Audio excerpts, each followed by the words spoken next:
So it's Chinese New Year. Well, just around the corner. So you want to know how the little kids enjoy celebrating themselves? Well, they throw firecrackers. And it's very irritating.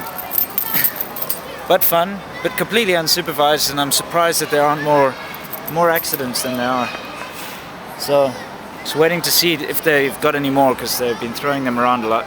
I'll film it in a minute. Here it goes. What are they going to do now?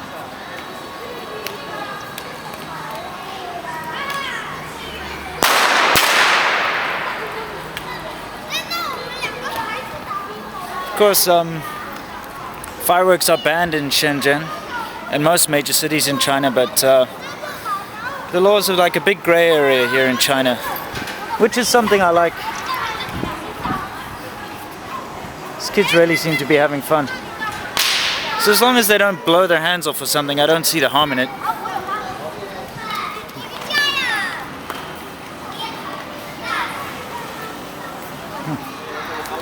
Anyway, you just gotta kind of be prepared, because there are kids all over the place throwing fireworks. Now I'm gonna go downstairs and I'm going to explain to you my plans for the Chinese New Year's. I've been planning something for a while. It's a long time in the making, so I'm gonna do it. I'll explain to you what it is. Okay, so I'm down here with my array of electric and petrol scooters that I've collected over the years, I suppose, and I'm going to explain to you what I'm going to do.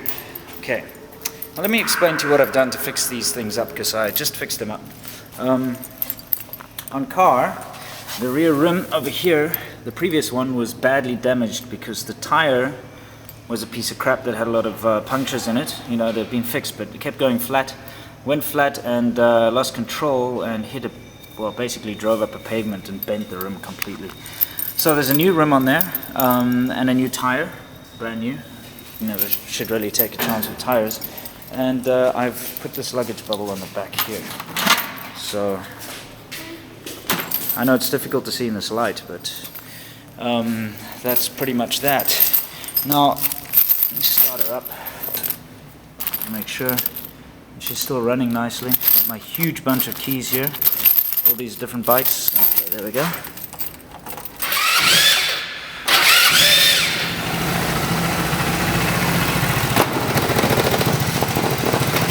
That's irritating. Okay, well, except for that rickety luggage bubble, I'm sure you can hear that,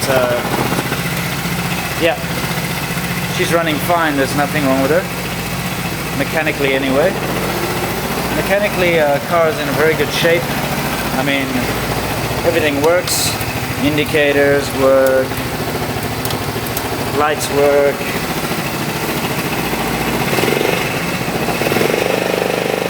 As you know, I've been putting a lot of effort into this bike, so it works really well. Okay. So car's working fine. Now with the little 50 over here, what you can see is I've got maybe you can see, let me try to get out the light. I've got a jerry can over here, which I've now chained to it so it doesn't get stolen. But that's full of petrol, and that's coming along on the trip. We've bought saddlebags. Basically, the guy, my friend who came with me on the bicycle road trip to Zhuhai, is going to come along with me on this little endeavor. We've bought some saddlebags, and the saddlebags are really nice. We basically put them under the seat, they hang over the sides, and we can carry our luggage instead of having to carry sort of backpacks along with us, which is just so much more convenient. Now, here. On the little 50, I've replaced the ignition, got a proper new ignition on it. There it goes. You can hear it's working, but as I'm sure you can hear, there's something wrong with the exhaust. There's a story behind that, something about driving off-road to escape notice of certain people and hitting rocks and so on. Put in a headlight. Headlight wasn't working before.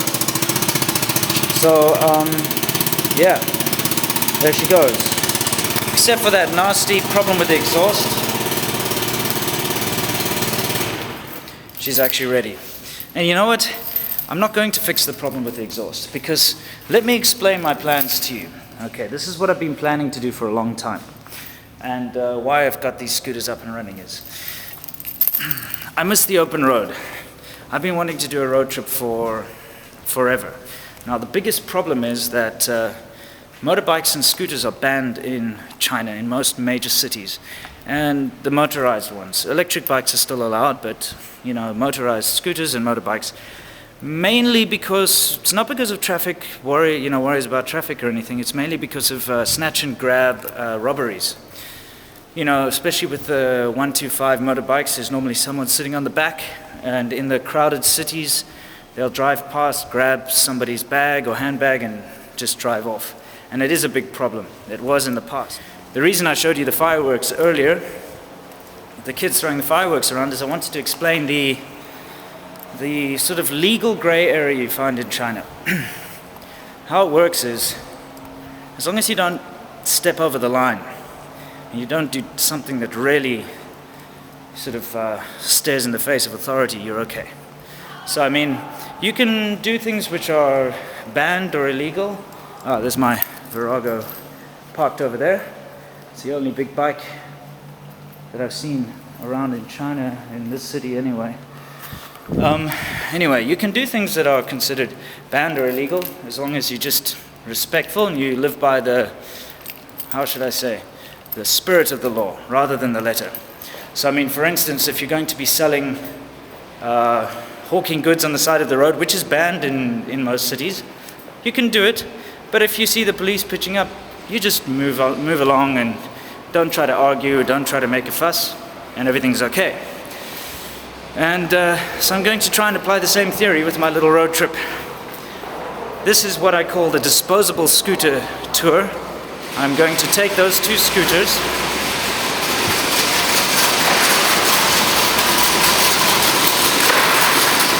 taking out the garbage. Okay.